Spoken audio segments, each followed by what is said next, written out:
Parsha Shelach documents one of the worst tragedies to ever happen to the Jewish people. It talks about the story of the spies going into the land of Canaan and bringing back evil reports to the Israelites. God then punishes the Israelites by making them wander the desert for an additional 40 years before they are able to arrive in the land of Canaan. This was also my bar mitzvah parsha 9 years ago, and I was privileged to have studied with Rabbi Weisblums. In the beginning of Parsha Shelach, God spoke to Moses saying, "Send forth men." In the Hebrew text, it doesn't use any verbs, vayetzav, or any sort of word suggesting commandment. So my question is, did God actually command Moses to appoint spies to go to the land of Canaan? Or was it sort of God said, this is up to you if you want to do this? God used the word lecha, meaning, first and foremost, you people are not trusting me, God said. I told you you're going to have a land of milk and honey. I promise you a promised land. I promise you something. Things will happen for good. However, there are people who look around the other nations. They look the situation that they are all kind of people who are Egyptians that have a quick conversion, and etc. And it's all this mixed multitude of people created a feeling of fear and anxiety over the entering the foreign land, the new land, the something that never been before. So they felt the need to spy out the land. So God said, well, in a way you don't trust me. I am the God who created the 10 plagues. I am the God who split the sea. I am the God who brought you manna from heaven. I am the God who gets you the Torah. I am the God who fed you all these years, all these times in the wilderness. But if you feel, shlach lecha, if you people feel you need to have a spy, shlach lecha anashim, send for yourself spies and see what happens. So in a sense, many rabbis feel that it was a word of rebukes, it's word of expression of unhappiness. For sure it's not expression of mitzvah. The whole idea of spying out the land, it's in a way lack of trust. Why do you need to spy the land? After God says this, Moses then appoints 2 spies from each tribe to spy the land. And he speaks of One spy. Excuse me. 1 spy from each tribe. Want to start again, but this is a discussion 1 spy. After God tells Moses that he can send spies into the land, Moses then appoints 1 spy from each tribe. Why does in the text it talks about how Moses changes the name of one of the spies, about this man called Hoshea ben Nun, and he changes his name to Yehoshua? Why does Moses change this person's name before they're about to go into the land and spy it? Moshe Rabbeinu, Moses, was the prophet of the prophets. And the Gemara tells us, he said, Ya Yoshi'acha me'atzat meraglim. The Almighty God will help you to be out of the bad counsels of the spies. Which means that, in a sense, Moses prophesied that something bad is coming out of this type of relationship. So he added the name of God, part of name of God, which is Yud K, Yud, to Yehoshua, saying indirectly that I hope and pray that you will be at least the one among those people who are going to resent the notion of bad-mouthing the promised land.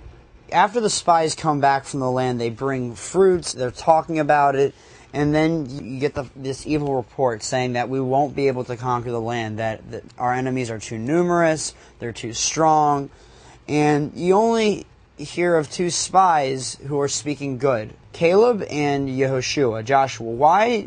Who are these 2 spies, and why are they the only 2 to speak, bring back a good report of the land? In order to answer this, we have to get the clear picture. What happened here? You have the slaves. They still have the slave mentalities. They are still thinking exile, thinking Egypt, even they are out of Egypt. It's famous saying, you can take the people out of exile, but it's very hard to take the exile out of people's mind. So they are in the tremendous slavery in Egypt. They are out of that. You're expecting them to be so grateful, so happy with the fact that there's no more subjugation of evil Egyptians, there's no all these problems they have in Egypt. First and foremost, you expect them to looking forward for the promised land. What happened to the people, and it's called in the word, one of the rare places in the Torah, are evil in the eye of the Lord. They are ungrateful. They complain. They embitter. Then they send the leaders. Now, it shows you that sometimes the minority, as much as it looks like very minority, the 12 great leaders of 12 tribes, the minority, only 2 are telling the truth and they are right. And it's so much applied to all the generation to this very day. It's not necessarily true when you have the majority that they are telling the people, the public, the whole correct information, what is proper. These 2, Yoshua and Caleb, Joshua was a student of Moses, and he was a man of truth, and he tried to see anything in a positive way. So even, yes, there are giants, there are challenges. Look at the state of Israel today, 64 years later.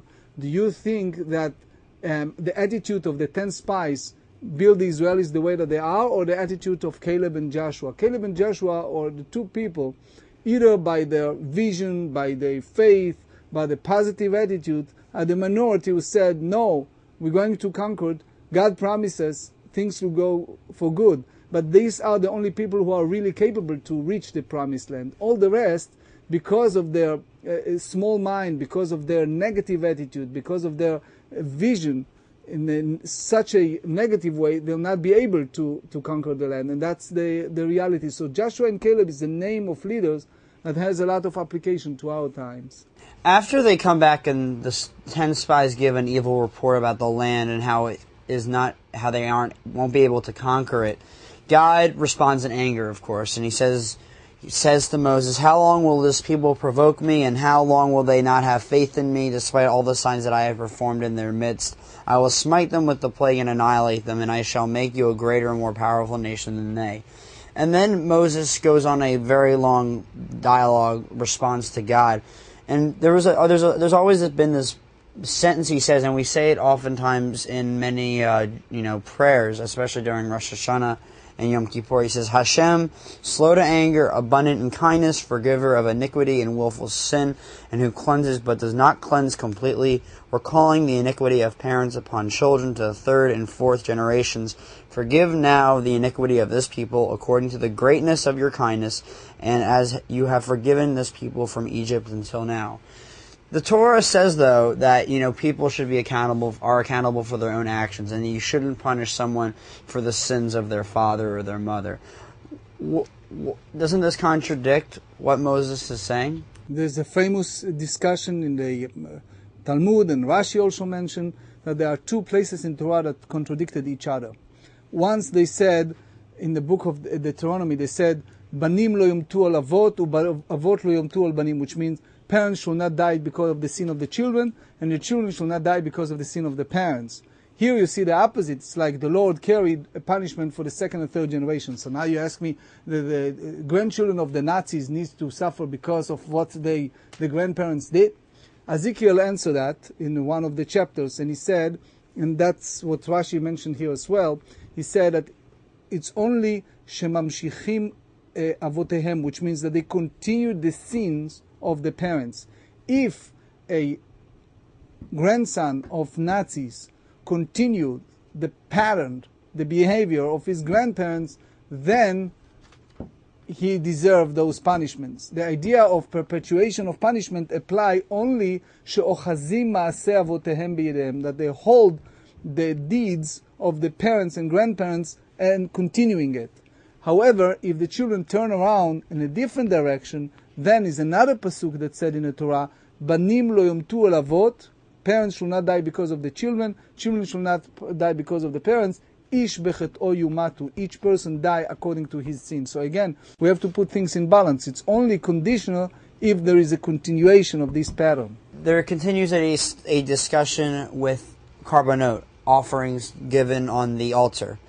And then after that, it gives this interesting episode of it says, the children of Israel were in the wilderness, and they found a man gathering wood on the Shabbat. Those who found him gathering wood brought him to Moshe and Aaron and to the entire assembly. They placed him in custody, for it had not been clarified what should be done to him. This is very similar to a previous parsha.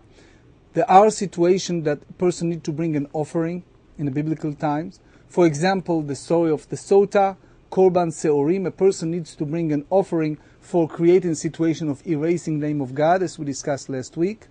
And this one is a situation that is a certain atonement for a situation. Look, it was a great crisis. The leaders of the tribes die. It was a decree of death for that generation in the desert. Only their children will be able to conquer the land. It's atonement for that. This circumstance of the person on Shabbat, it's a situation that something happened and showed the leadership of Moses. He didn't make his own rules. He brought it before God to see exactly what God said about it.